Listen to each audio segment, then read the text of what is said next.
ka-vloggers, eto na, unti-unti. Mga ka-vloggers, welcome po sa aking channel. Sana'y magustuhan po ninyo yung video na ito. Paki-like, share, and subscribe na lang po mga ka-vloggers. Eto na naman po ang aking pinakabagong vlog. Hello mga ka-vloggers! Welcome po sa aking channel, ang Ferdy's Vlog. Mga ka-vloggers, eto, kasalukuyan tayong binabayo ng ng habagat. Yung bagyo medyo malayo naman po. Pasalamat tayo, walang hangin. Ayan, ang lakas buti nga medyo may hinto-hinto na.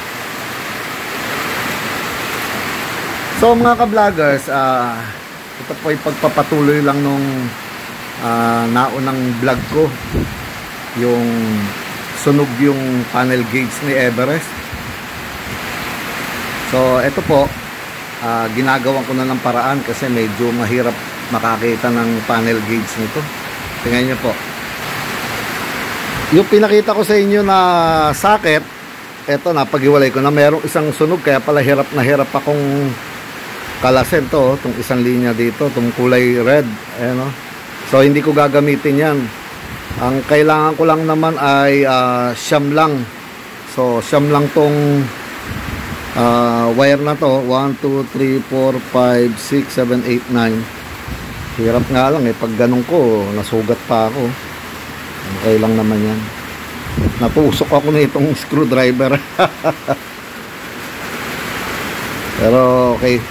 So ang gagawin ko nito mga ka-vloggers, lilinisin ko ang bawat isa dyan. Tapos ikakabit ko na po itong ating wire. Papasok muna rito sa butas na to. Ayan, gumawa ako ng butas para dyan dadaan tong wire. Ayan, tago sa loob hanggang dyan. Tapos lalabas na to dito sa likod. So eto namang kabiyak na to, ikakabit ko naman to doon sa linya na dapat nakakabit dyan. Malalaman natin mga ka-vloggers. Tingnan natin kung ano mangyayari at babalitaan ko po kayo mga ka-vloggers. Hindi tayo susuko, talaga lang tinitingnan kung hanggang saan yung tatag natin at pasensya, pero tumitino naman sa lahat ng ginagawa ko, matino na. Kaya lang masyadong maraming problema.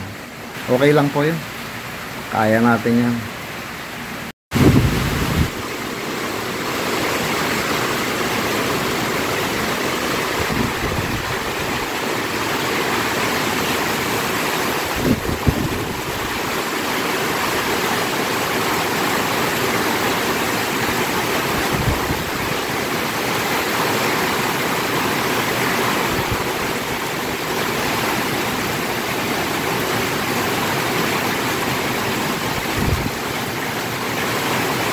Mga ka-vloggers, eto na, unti-unti. Pagka natapos ko, yung asawa niya, kakabit ko naman doon sa loob ng sakyan, doon sa mga dapat na nakasuksok doon. Ayan dinaan ko dito, gumawa ko ng daanan niya. Tapos i-clamp na lang yun dito. Clamp.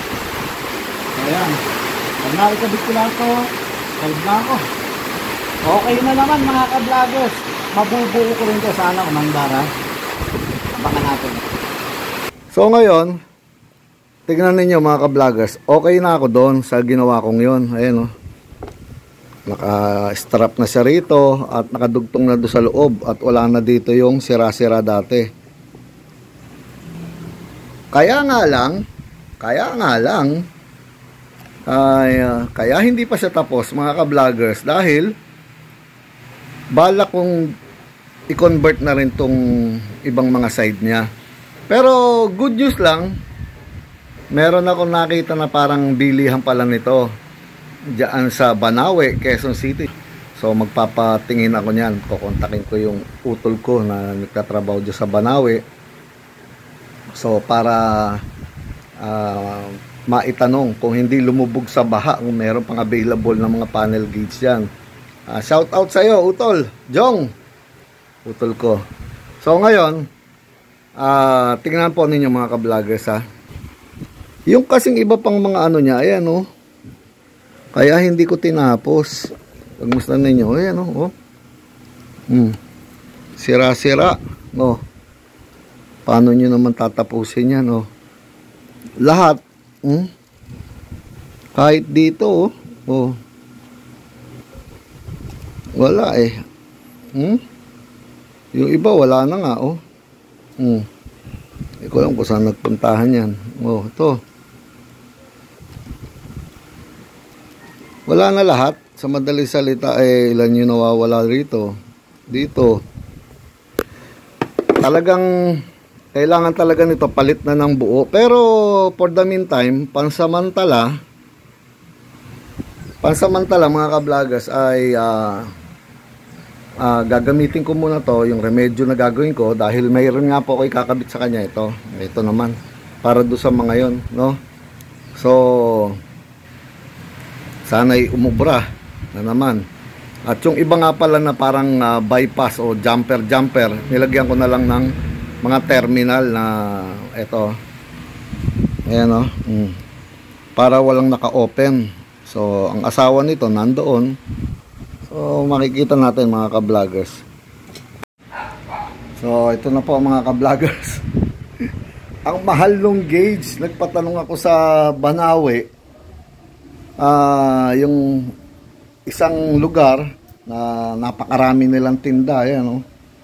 Kaso wala na silang stock daw. Tinanong ng utol ko, may utol ako na nasa Banawe, nagtatrabaho siya ron. Ngayon pinaghanap ko siya. Alam nyo ba kung magkano daw tong panel gauge natin na to? Yung isa, 25,000 daw. Yung second hand At yung isa naman, 18,000 daw. So wala hindi ko talaga lalo papalitan yan. Para bang, ba't napakamahal? Porky ba Ford? Kailangan ganun kataas ang presyuhan? Samantalang magkano lang yan pagka dumating siguro dito sa Pilipinas. So ang ginawa ko mga ka-vloggers, ito. Pasensya na, makikita nyo, tapal-tapal. Pero madikit kasi ito, aalisin ko na lang to pag ikakabit ko na ron. Temporary lang to mga masking tape ko eh. Ayan o. Ito nga yung nauna, no? Sinasabi ko sa inyo. Tapos, nagkabit ako nito. Oh. May mga letra-letra, numbers, yan. Tapos yung iba, letters, ayan o. Para sa glow plug, tinrace ko muna isa-isa yan. Tapos, mamaya na lang ang pag-alis nito doon na. Kasi nga, mamaya magkaroon ng kung anong mga ano eh. Tapos, ito, oh. Kung nakikita po ninyo oh. Pinaglalagyan ko ng markings, tapos kinakabit ko doon sa loob doon sa mga linya ron. Ngayon meron pa, ito na lang ang huli. Itong tatlo. Tapos good na. Tinesting ko kanina, bago ko i-finalize, umaandar na po lahat. At napalitan ko yung bumbilya para doon sa ating odometer, yung pinaka naitakbo na niya, no? Yung mileage. Gagana na rin. At umaandar na yung speedometer, mga ka-vloggers. Dito lang yan, no? Itong linyan to, itong buong to, na nilagyan ko dito, at diyan din kumabit ito. Itong dalawang to, puro to sa speedometer, tachometer, para sa fuel at sa temperature. Andyan yun lahat. Tapos, ito naman sa mga ilaw-ilaw na trace ko mga ka-vloggers. At marami pa pong ibang mga linya. Andyan yung mga glow plug. Andar na lahat yung mga bombilyan to. Ang galing. Nakakuha ko rin sa tiyaga mga ka-vloggers. Mamaya, kakabit ko muna ron at tignan natin ulit. Doon natin tatapusin tong ating video na to. So mga ka-vloggers, ito na, isalpa ko na po yung ating panel gauge. Tingnan natin. Sinubok ko na rin kanina at okay na. Pero gusto ko lang makita po ninyo So ito, tanggalin ko muna yung ilaw meron na. Dati hindi umiilaw yung mga langis na yan. Lahat yan halos wala noon. So yan. Meron na rin dito. Magana na. So start natin. Pati yung sa odometer meron na mga ka-vloggers. gumagana na. Meron na rin signal, meron na hazard, magana.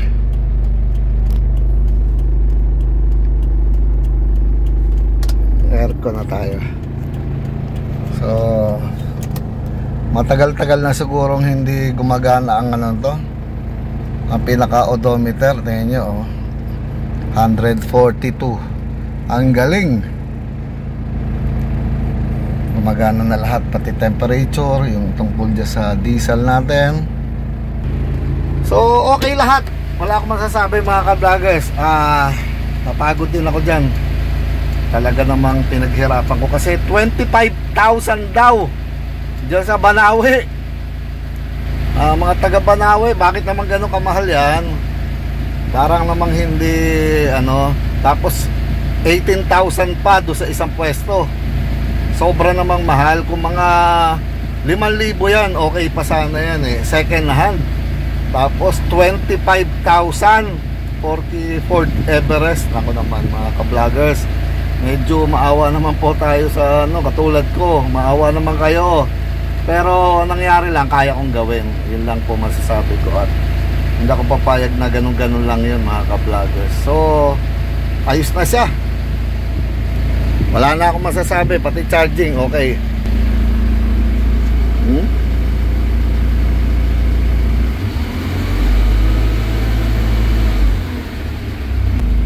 Okay, galing. Yung pinto, nakailaw. Wala na. Ang galing-galing talaga ni ka-vloggers, mga ka-vloggers.